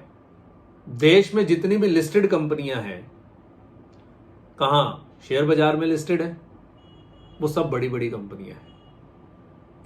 बस बात खत्म। इन the process of listing. Process of listing क्या होता है कि आपने लिस्टिंग के लिए प्रोसेस स्टार्ट कर दी है, सेबी के पास डॉक्यूमेंट्स फाइल कर दिए हैं, पर अभी तक आपकी लिस्टिंग नहीं हुई। समझ रहे हो? तो जितनी भी लिस्टेड कंपनियां हैं या companies in the process of listing हैं, वो सब की सब नॉन SMC है, बड़ी बड़ी कंपनियां हैं। सर आप क्यों कह रहे हैं अब ये रेलेवेंट नहीं है? बिकॉज बच्चे लिस्टेड कंपनीज पे अब AS लगते ही नहीं है। हमारे इंट्रोडक्शन में इंड AS भी आएंगे, वहां जाके आपको बताऊंगा कि लिस्टेड कंपनीज पे तो अब इंड AS लगते हैं। तो ये कंडीशन अब रेलेवेंट नहीं रही। स्टिल लिखना चाहे लिख सकते हैं, पर ये कंडीशन अब रेलेवेंट नहीं रही, ठीक है। सो मैं इसको नहीं लिखवाऊंगा अब, ठीक है। तो इफेक्टिवली हमारे पास कितने कंडीशंस बचे? 4 कंडीशंस बचे। मैंने बता दिया है बिकॉज स्टडी मटेरियल में है, तो मैंने बोल दिया, पर अब ये रेलेवेंट नहीं है। दूसरा, जितने भी आपके बैंकिंग कंपनीज हैं, इंश्योरेंस कंपनीज हैं या फाइनेंशियल इंस्टीट्यूशंस हैं, वो सब नॉन SMC हैं। सो आपका state bank of India, HDFC bank, ICICI prudential life insurance, ICICI Lombard, ये सारे इंश्योरेंस कंपनीज हैं। फाइनेंशियल इंस्टीट्यूशंस में HDFC और फिर इंडिया बुल हाउसिंग, ये सारे फाइनेंशियल इंस्टीट्यूशंस हैं। ये सब के सब बड़े बड़े कंपनियां माने जाएंगे। सर इन पे इंड AS नहीं लगे? नहीं। इन पे नहीं लगते अभी, वो इंड एस में बताऊंगा कि अभी तो पता ही नहीं इंड एस होते क्या है, ठीक है ना। अभी तो बस समझ लो कि ये सारे के सारे आपके नॉन एसएमसीज हैं, मतलब ये बड़े बड़े कंपनियां हैं, बात खत्म, कोई क्राइटेरिया नहीं। आप बैंक हैं, आप नॉन एसएमसी हैं, सारे एस लगाइए। आप इंश्योरेंस कंपनी हैं, आप नॉन एसएमसी हैं, सारे एस लगाइए। आप फाइनेंशियल इंस्टीट्यूशन हैं, आप नॉन एसएमसी हैं, सारे एस लगाइए। इसके अलावा मान लो मेरी कंपनी है, ना तो मैं बैंक, ना मैं फाइनेंशियल इंस्टीट्यूशन हूं, ना मैं इंश्योरेंस कंपनी हूं, ना ही मैं लिस्टेड हूं। बिकॉज लिस्टेड हूं तो मैं इंड एस में चला जाऊंगा, मैं लिस्टेड भी नहीं हूं। क्या मेरे ऊपर मैं भी नॉन एसएमसी हो सकता हूं? यस, हो सकते हैं। कब? Any company whose turnover exceed, बाद में लिखवाऊंगा, लिखना नहीं है, 250 crore during the previous year. पिछले साल जिसकी टर्नओवर 250 करोड़ से ज्यादा है वो नॉन एसएमसी है अगले साल के लिए, उसको सारे एस लगाने पड़ेंगे। बच्चे ये 250 करोड़ चेंज हो गया, ये पहले आई थिंक पहले 50 करोड़ होता था, आई थिंक क्या पहले 50 करोड़ था, अब ये इसको ये अमेंडमेंट है, ये अमेंडमेंट है, इसको 250 करोड़ कर दिया गया है। आपके लिए 250 करोड़ है मई 22 से। कोई भी कंपनी जिसकी टर्नओवर 250 करोड़ से ज्यादा है, 250 भी नहीं, 250 करोड़ से ज्यादा है पिछले साल, अगले साल उसको नॉन एसएमसी माना जाएगा और उसको सारे एएस लगाने पड़ेंगे। ओके। कोई भी कंपनी जिसकी बोरोइंग एक्सीड 10 करोड़, सॉरी 10 तो पहले था, exceed 50 crore at any time during previous year, वो भी नॉन एसएमसी है। पिछले साल एक क्षण के लिए भी, एक पल के लिए भी अगर आपकी बोरोइंग्स 50 करोड़ पार कर गए तो आप नॉन एसएमसी हैं। एक पल के लिए भी अगर आपके बोरोइंग्स 50 करोड़ पार कर गए तो आप नॉन एसएमसी हैं। सर इसका क्या मतलब होता है एक पल के लिए? मान लो पिछला साल है 1/4/2020 से लेकर 31 मार्च 2021, आपने यहां पे लोन लिया 60 करोड़ का, यहां पे लोन आपने रीपे कर दिया और आपका लोन 0, ईयर एंड पे भी आपका लोन 0। तो क्या पिछले साल आपकी बोरिंग 50 करोड़ पार कर गई? यस कर गई, ये देखो 60 crore. Any time during the previous year, तो अगले साल के लिए आपको नॉन एसएमसी माना जाएगा और आपको सारे एएस लगाने पड़ेंगे। सो अगर पिछले साल आपके बोरोइंग्स 50 करोड़ को पार कर गए, 50 करोड़ नहीं है, 50 करोड़ को पार कर गए तो भी आपको नॉन एसएमसी माना जाएगा। तो ये लिमिट्स रिवाइज हो गए हैं, पहले ये 10 करोड़ होता था और अभी ये कितना हो गया है? 50 करोड़ हो गया है। तो आपको 10 नहीं पढ़ना, आपको 50 ही पढ़ना है। और लास्ट है holding and subsidiary of all the above entities. तो इन सब की होल्डिंग कंपनी, इन सब की सब्सिडरी कंपनी, वो भी नॉन एसएमसी ही माने जाएंगे। Holding and subsidiary of all the above entities, इन सब के होल्डिंग कंपनी, इन सब के सब्सिडरी कंपनी, वो भी क्या माने जाएंगे? नॉन एसएमसी माने जाएंगे। सर ऐसा होल्डिंग सब्सिडरी क्या होता है? आपने पढ़ा होगा, अगर मेरे पास किसी कंपनी के 50% से ज्यादा शेयर हैं तो मैं उसकी होल्डिंग हूं, वो मेरी सब्सिडरी है। तो बाद में आप समझेंगे कि इनको बाद में दोनों की बैलेंस शीट को मिला के कंसोलिडेटेड बैलेंस शीट बनानी होती है।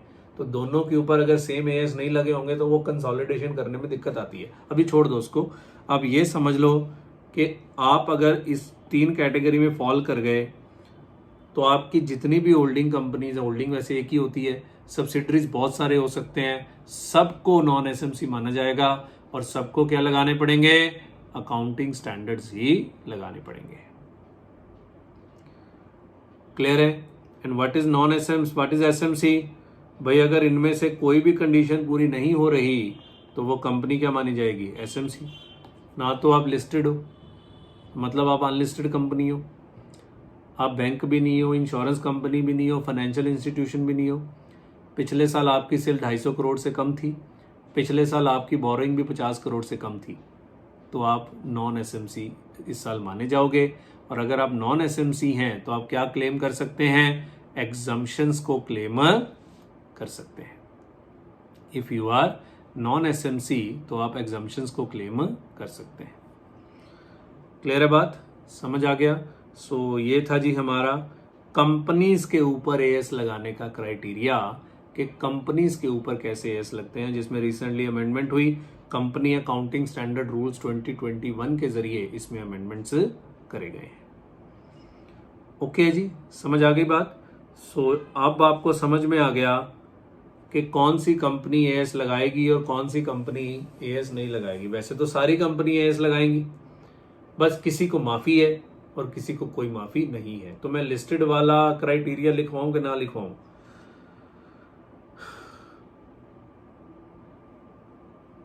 वैसे ना आपके जो स्टडी मटेरियल है ना उसमें नॉन एसएमसी को एक्सप्लेन किया गया और एसएमसी लिखा गया which is not a listed company, तो मैं लिखवा ही देता हूं, ठीक है ना, कि कंपनी जो लिस्टेड है और इन द प्रोसेस ऑफ लिस्टिंग है वो आपकी नॉन एसएमसी है। सो लिख ही लेते हैं, ठीक है। चलिए जी, सो हेडिंग बनाइए,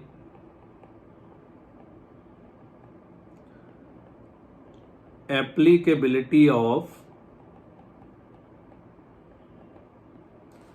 accounting standards, applicability of accounting standards लिखिए।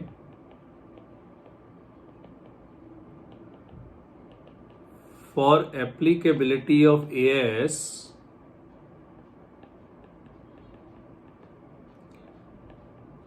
entities are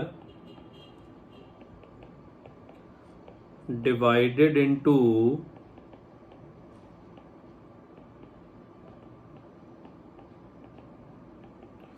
following two categories. For applicability of AS, entities are divided into following two categories. Subpoint A, companies, and subpoint B, non-companies. Subpoint A, companies, subpoint B, non-companies.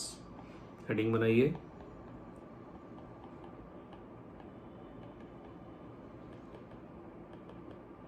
applicability of AS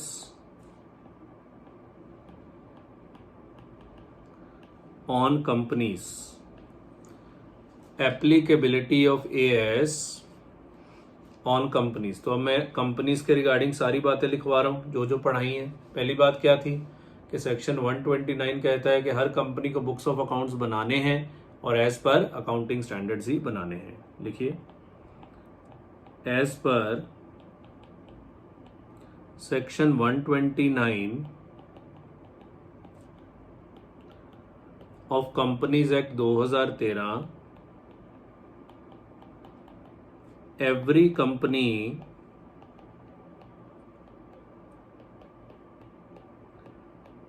is required to prepare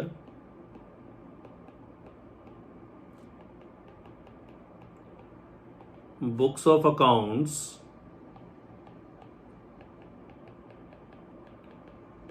as per accounting standards mentioned in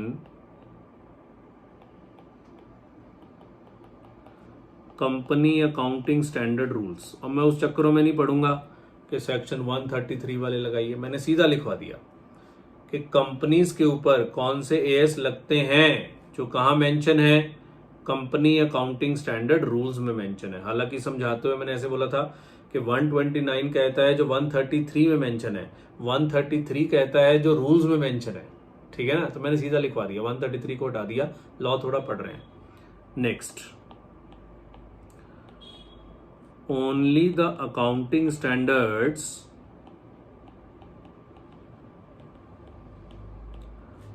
notified by NFRA. What is NFRA? National Financial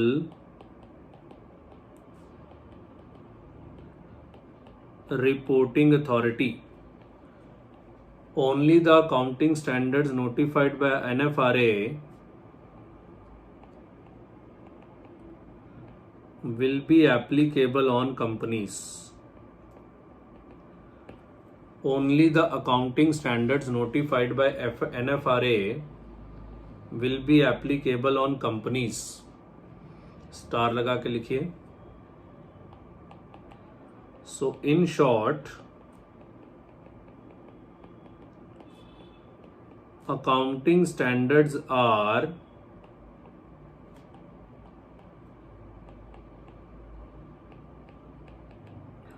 mandatory for companies. So in short, accounting standards are mandatory. बिल्कुल जी, AS mandatory है companies के लिए. NFRA किसके standards को notify करता है? ICI के standards को ही नोटिफाई करता है. ठीक है ना. वैसे लिख लो, जरूरत नहीं है, फिर भी लिख लो. NFRA was earlier known as NACAS. मैंने बताया था NFRA का पहले नाम क्या था? NACAS. NACAS क्या है? National advisory committee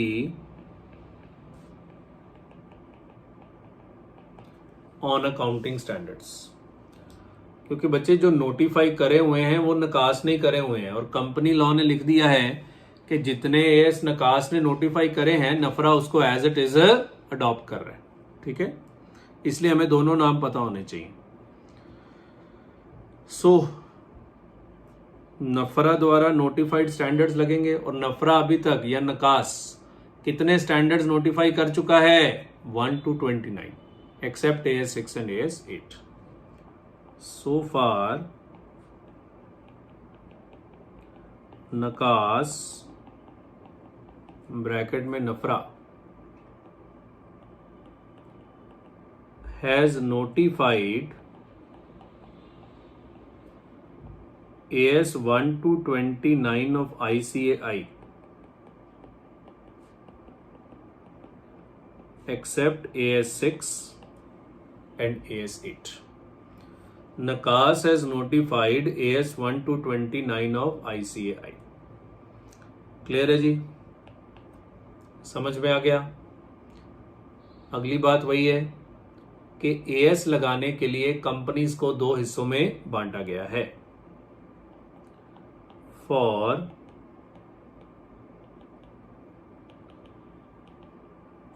applicability of AS,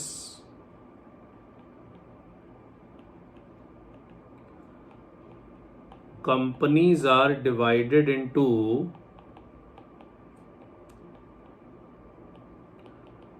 following two categories. For applicability of AS, companies are divided into following two categories. Subpoint 1, small and medium companies, bracket में SMCs, और subpoint 2, नॉन SMCs. SMCs और non SMCs. सो अगली बात कि non SMC कैसे बनेगा. मैं listed वाली कंडीशन लिखवा रहा हूं क्योंकि स्टडी मटेरियल में लिखी हुई है. ठीक है, वो 5 ही लिखेंगे. तो नॉन SMC बनने के कितने कंडीशन? 5. कितने पूरे करने हैं? सिर्फ 1. 5 थोड़ा पूरे करने हैं, सिर्फ 1. अगर 5 में से एक भी कंडीशन पूरी होगी तो आप नॉन SMC हैं. हालांकि इफेक्टिवली 4 ही हैं, बिकॉज लिस्टेड पे अब AS नहीं लगते. फिर बता रहा हूं, लिस्टेड पे इंड AS लगते हैं, बट स्टिल मैं लिखवा रहा हूं क्योंकि पेपर में मार्क्स लेने हैं. सब point E, if any of the following condition is satisfied, if any of the following condition is satisfied, then the company will be classified as non SMC. Any को अंडरलाइन कर लीजिए। सारे conditions पूरे नहीं करने, सिर्फ और सिर्फ एक कंडीशन पूरा करना है। सब पॉइंट 1, लिस्टेड कंपनीज और companies in the process of listing. So जितने भी लिस्टेड कंपनीज हैं वो सब नॉन एसएमसी हैं, बड़े बड़े कंपनीज हैं, शेयर बाजार में लिस्टेड हैं, ठीक है ना। एनएसई, बीएससी शेयर बाजार में लिस्टेड है, वे सारे बड़े बड़े कंपनीज माने जाते हैं। सब पॉइंट 2, बैंकिंग कंपनीज, यहां से मेन कंडीशन स्टार्ट होती हैं। Insurance companies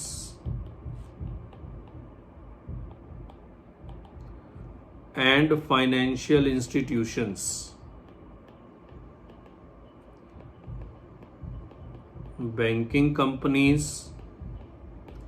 insurance companies and financial institutions, ये सब नॉन एसएमसी हैं। इन पे इंडेस अभी नहीं लगते, ये सब नॉन एसएमसी हैं और ये पूरे एस लगाएंगे, इनको कोई एग्जम्पशन नहीं है। ये तो हो गए specific criteria, general criteria. Companies whose turnover exceed 250 crore during the previous year। Companies whose turnover exceed 250 crore during the previous year, और ये है अमेंडमेंट। पहले कितना था? 50 करोड़, अभी कितना हो गया? 250 करोड़। सो पिछले साल जिसकी टर्नओवर क्या होती है? सेल अगर 250 करोड़ से ऊपर है तो भी आप बड़े कंपनी हैं, आपको अगले साल कोई एग्जम्पशन नहीं मिलेगी। Companies whose borrowings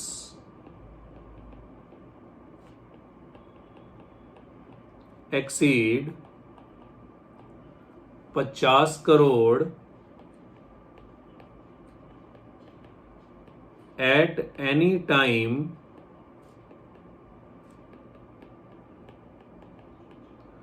during the previous year. So जिस कंपनी के बोरोइंग्स पिछले साल किसी भी समय 50 करोड़ से ऊपर चले गए, चाहे बाद में आप लोन वापस भी कर दो, कोई फर्क नहीं पड़ता, अगर एक पल के लिए भी आपके बोरोइंग्स 50 करोड़ से ऊपर चले गए तो अगले साल आप नॉन एसएमसी ही माने जाएंगे। और last, holding and subsidiary. Holding and subsidiary of all the above companies. तो इन सबके होल्डिंग कंपनीज, इन सबके सब्सिडरी कंपनीज, चाहे कोई कंडीशन पूरा करें चाहे ना करें, तब भी उनको क्या माना जाएगा? नॉन एसएमसी ही माना जाएगा। और नॉन एसएमसी का नुकसान क्या है? सिर्फ एक, कि आपको सारे एस लगाने हैं, किसी तरह की कोई एग्जम्पशन नहीं है और किसी तरह की कोई रिलैक्सेशन नहीं है, पूरे एस लगाने और दिल से लगाने हैं। ये लर्न करने हैं कंडीशंस, और ये अमेंडमेंट के साथ लर्न करने हैं, ये ध्यान रखिएगा, ठीक है। पेपर में सीधा ही आ जाता है कि नॉन एसएमसीज के कंडीशन बताओ। क्लियर? लिखिए जल्दी, रह गया है तो प्लीज पॉज करिए। चलिए, सो नीचे नोट लिख रहे हैं कि अगर इनमें से कोई कंडीशन पूरी नहीं होती तो फिर आप क्या बन जाएंगे? SMC. If any of the above condition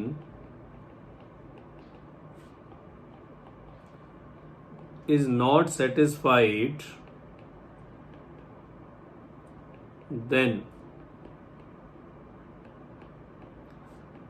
the company will be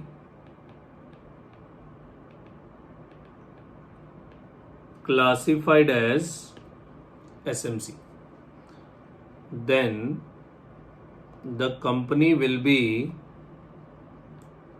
classified as क्या, एसएमसी। सो मान लो पेपर सेटर कहता है जी एसएमसी बताओ कौन है। पहली condition unlisted company, it should not be a banking company और इंश्योरेंस कंपनी और financial institution. Turnover does not exceed 250 crore, does not exceed 250 crore during previous year. Borrowings does not exceed 50 crore during previous at any time during previous year. And it is not a holding or subsidiary company of any of the above entity. मतलब उसको negative में लिखना पड़ेगा आपको। मुझे नहीं पता ना, वो एसएमसी पूछेगा कि नॉन एसएमसी, मैंने आपको नॉन एसएमसी के कंडीशन लिखवा दिए, अब नेगेटिव करके आप इसको एसएमसी के बना सकते हैं। ओके, क्लियर है? चलिए जी, सो ये था आपका पॉइंट नंबर कौन सा, E. F, exemptions and relaxations.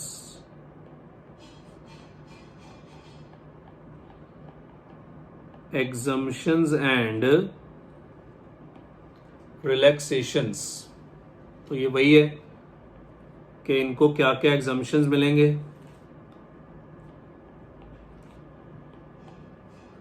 Non SMC और एसएमसी। क्या नॉन एसएमसी को एग्जम्पशन है? जी नहीं, नो एग्जम्पशन।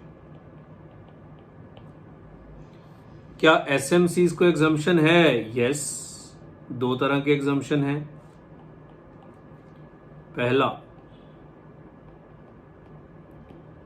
फुल एग्जम्पशन और पार्शियल एग्जम्पशन। फुल एग्जम्पशन और पार्शियल एग्जम्पशन। तो फुल एग्जम्पशन वाले दो थे, AS3 AS17। पार्शियल एग्जम्पशन 15, 19, 20, 28 और 29। 15, 19, 20, 28 और 29 लिखिए जल्दी। 15, 19, 20, 28 और 29। क्लियर हो गई बात? समझ आ गया बच्चे? एक छोटी सी एग्जम्पशन और भी होती है, मैं बता देता हूं पर आपको समझ आएगी नहीं। 3 AS हैं, 21, 23 और 27 और 25। ये स्पेसिफिक कंपनीज के ऊपर लगते हैं। 21, 23, 27 कंसोलिडेशन का एएस है। अगर आपकी कोई सब्सिडरी, एसोसिएट, जॉइंट वेंचर है तो आपको कंसोलिडेटेड बुक्स बनाने पड़ते हैं। पर सोचो अगर आपकी कोई सब्सिडरी, एसोसिएट, जॉइंट वेंचर है ही नहीं तो 21, 23, 27 आप पे लगेगा ही नहीं। अब हमें पता ही नहीं कंसोलिडेशन क्या होता है, तो मैं बोला था ना समझ नहीं आएगा। सिमिलरली एस 25 है interim financial reporting. Interim books बनती है। इंटरिम बुक्स क्या होती हैं? जो लिस्टेड कंपनीज होती है ना, वो साल बाद बुक्स नहीं बनाते, वो हर 3 महीने बाद बुक्स बनाते हैं। यस, आपको तो यही पढ़ाया जाता है कि बुक्स ऑफ अकाउंट्स 1 साल बाद बनते हैं, पर लिस्टेड कंपनी साल में 4 बार बुक्स बनाते हैं, हर 3 महीने बाद। तो जो 3 महीने का पीएल और 3 महीने की बैलेंस शीट बनती है उसको इंटरिम रिपोर्ट्स बोलते हैं, और वो इंटरिम रिपोर्ट्स बनते हैं एज पर AS 25। अब सोचो अगर आपने, क्या सब बनाते हैं साल में 4 बार? ना ना ना, सिर्फ लिस्टेड बनाते हैं या कुछ और बनाते हैं, मतलब सारे तो नहीं बनाते। तो अगर आप इंटरिम रिपोर्ट्स बना ही नहीं रहे तो आप पे AS 25 भी नहीं लगेगा। सो ये नीचे नोट लिखिए।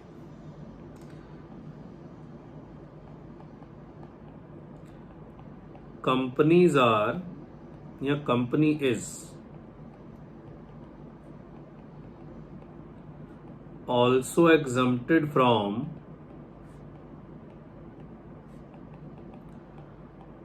applying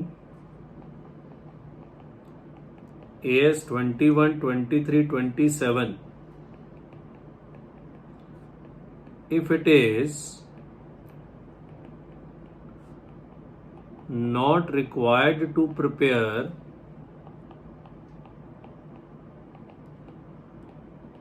consolidated financial statements. तो बच्चे ये आपको पूरा समझ में नहीं आई होगी बात, चाहिए भी नहीं, सिर्फ थ्योरी में लिखने के लिए है। कि अगर आपने मतलब एक पर्टिकुलर चीज का स्टैंडर्ड है, वो चीज आप पे लगती नहीं तो वो आपके लिए एग्जम्प्ट ही हो ना। Similarly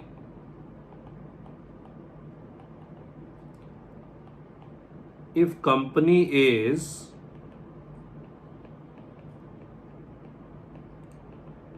not required to prepare